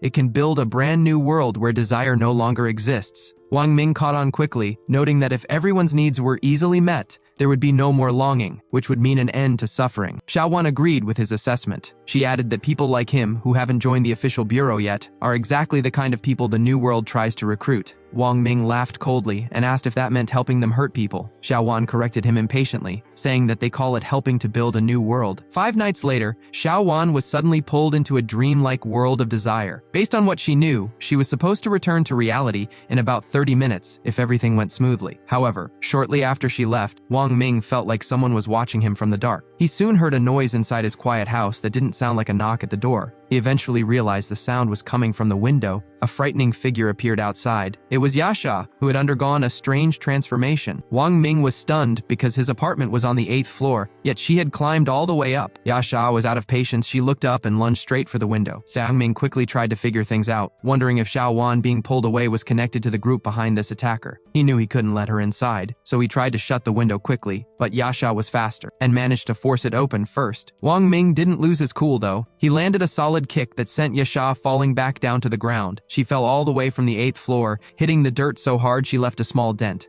Suddenly, she opened her mouth and a bunch of vines started growing out. When Wang Ming looked out the window, he was surprised to see her changing. He wondered if she was becoming a more powerful version of those monsters, since those creatures are made from inner longings. He questioned if her change was driven by a wish to be beautiful. As he watched in shock, the creature grew rapidly and opened a massive mouth. Even though Wang Ming moved out of the way, he knew that one hit from her would be the end of him. To stay safe, he used his special power to strengthen his abilities. He managed to power up a special item called a phantom ticket. Wang Ming used his enhanced powers to call upon a special blade, though the weapon came with a side effect that made him want to hurt himself. He knew he had to end the fight fast. As Yasha charged at him, he stepped aside and used the blade to cut off one of her arms. He then rushed toward her. Yasha roared in pain, and a sharp spike grew out of her injured arm to strike back at him. Even though his blade was effective, Wang Ming worried he might lose if the fight dragged on. He pulled out his phantom ticket, deciding to go all out. He knew his powers could strengthen objects as well as himself. He spoke to the spirits of the ticket, saying that the phantoms on the rails could hear him and wouldn't let the ticket's power be wasted. Suddenly, spirits began pouring out of his body. The power-up worked, but Wang Ming felt a massive mental shock. Yasha saw her chance while he was dazed. Wang Ming had underestimated how much the enhanced ticket would affect his mind and didn't realize he was in immediate danger. Just then, a white figure flew out and began attacking Yasha's face. Yasha let out a roar that pushed the figure back, but then a huge energy burst out from Wang Ming. He had pushed through the mental shock and combined his power with the spirits. His appearance changed completely.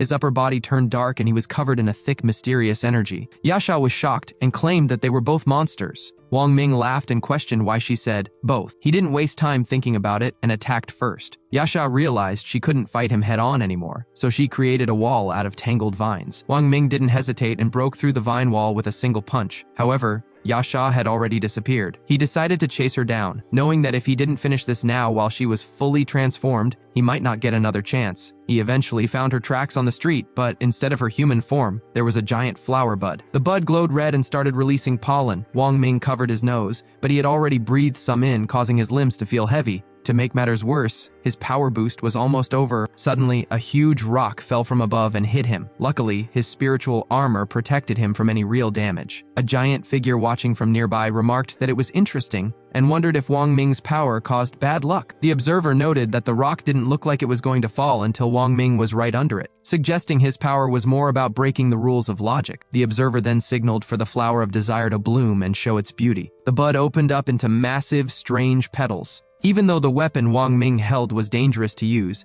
he still planned to enhance it further. He looked at the giant flower, which was now spreading pollen all over the street. The local men who breathed it in became entranced, seeing the flower as a beautiful woman. Wang Ming realized the pollen was a trap. As more people gathered, he found himself in a tough spot. He started moving the bystanders away from the pollen so they could snap out of it, but more and more people kept arriving, and he realized a new power was forcing everyone to be drawn into the chaos. Meanwhile, Wang Ming's spectral powers started to fade, and he felt the pressure rising. Even though his special ability had boosted the phantom ticket's power, it only extended the duration from 3 minutes to 10, and he had already used most of that time saving people. He realized that if things continued this way, the bystanders would lose consciousness. His current powers weren't enough to handle the creature, and the phantom ticket was on a cooldown. He decided he had to try one last move. To prevent another tragedy like the one at the pet hospital, he pulled out a special weapon called the Blade of Lamentation. As soon as he touched it, overwhelming negative thoughts flooded his mind. He tried to use his ability to enhance the weapon, but it failed at first. He tried again with more focus, and this time the enhancement worked perfectly. However, the side effect was a massive wave of self-destructive urges. Before he could stop himself, he struck his own chest. Fortunately,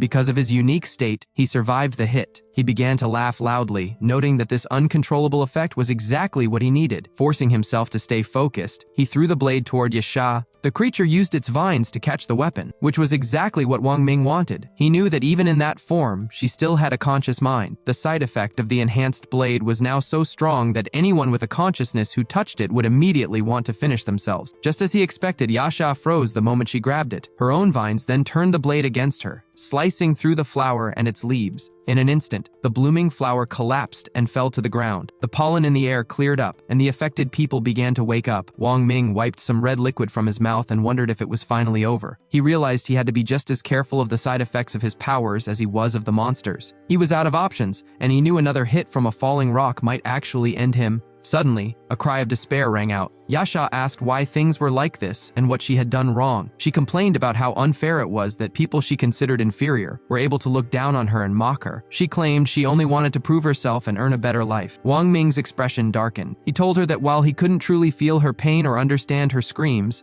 he knew that hurting others to fulfill personal desires was never the answer. Yasha laughed at him and asked if he was talking about the pregnant woman from the bus. She reminded him that they were in a world of desire back then, and that he should know how people ended up there. She told him that if he hadn't interfered, her mission would have been a success, and everyone would have stayed safe. She shouted that he deserved to lose his life for ruining her plan. Wang Ming stayed quiet, knowing words wouldn't change anything. Just then, a woman named Yunli arrived and interrupted. She explained that Yasha had been forced off the bus because she was trying to save her. Yunli offered her own life if Yasha wanted revenge. It turned out she lived nearby and had a special pill that protected her from the pollen. Wang Ming quickly spoke up, telling Yunli that he wasn't specifically trying to save her but was just trying to beat the mission. He told her she didn't need to sacrifice herself and should focus on living for the sake of her unborn child. Yunli was moved and said she didn't know how she could ever pay him back. This scene made Yasha even more furious. She decided it was time to leave. Worried that both Wang Ming and the pregnant woman might have more hidden tricks, she thought about letting the Red Queen deal with them later. She told them they were lucky this time but promised to finish them next time. Wang Ming just laughed and asked why she was leaving after waiting for so long. When she asked if he was in a hurry to go, he showed her a countdown of 0 on his phone and said he was just waiting for a friend to return. Right then, a motorcycle sped onto the scene. It was Xiao Wan, finally back from the other world. Wang Ming breathed a sigh of relief and joked that the punctual lady had finally arrived. He told Yasha that villains often lose because they talk too much. Yasha panicked and tried to transform into a spirit to attack Wang Ming, but Xiao Wan revved her engine and jumped her bike into the air. A single shot hit Yasha, ending the conflict instantly. The pollen vanished completely, but Wang Ming noticed Xiao Wan's bike was heading straight for him. He realized the bad luck from his side effects was catching up to him. The bike crashed into him, sending him flying. Xiao Wan rushed over to check on him, and Wang Ming told her to just get the bike off him first. Despite a broken bone, he felt relieved that the situation was over. Xiao Wan called in the report to the bureau, asking for the logistics team to help the affected civilians. Suddenly, a luxury sports car appeared. A mysterious woman in red, known as Red Queen, stepped out wearing a mask. Xiao Wan stayed calm and said she could handle her alone. The Red Queen wasn't worried and told Xiao Wan to put her weapon down, warning that she didn't want to get angry. She then picked up Yasha and put her in the car. The Red Queen looked at Wang Ming and said she was impressed that someone without formal powers could do so much. She then surprised everyone by asking him if he wanted to join the New World. Wang Ming was stunned and jokingly asked if they offered insurance. The Red Queen gave him a very serious list of benefits, including a high salary, social security, paid time off, and even luxury perks. She mentioned that the vice president even sends out cash bonuses in their group chats. Wang Ming tried to act tough, asking if they provided girlfriends too. Red Queen smiled and said they had many young women his age in the group, and she even joked that he could consider her. Wang Ming felt a bit flustered but quickly regained his composure. He told her that a life for a life mattered more than perks. The Red Queen went quiet for a moment, then got back into her car. She told him their doors were always open and drove away. And with that, this video ends. Like and subscribe for the next part.